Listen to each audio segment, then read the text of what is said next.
So in order for you to invest, you need to have a great understanding as to what assets are and what liabilities are. Now, assets is something owned by an individual or business that has value or the potential to generate income.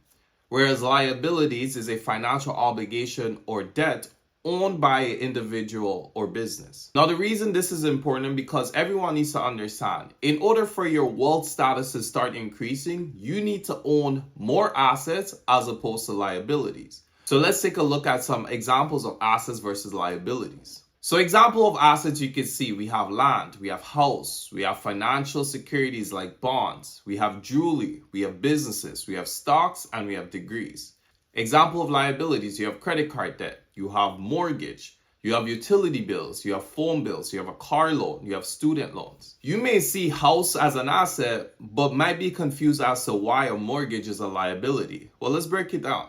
With a house, houses tend to increase in value over time. So houses that used to cost $100,000 20 years ago, more than likely do not cost $100,000 today.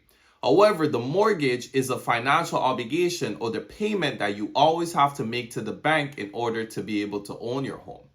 Now, when you pay off your entire mortgage, now you just have an asset on your hand.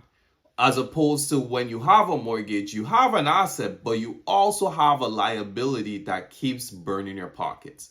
So the real goal here is that you want to be able to identify the things that you're spending your money on, and you want to make sure that you own more assets versus liabilities.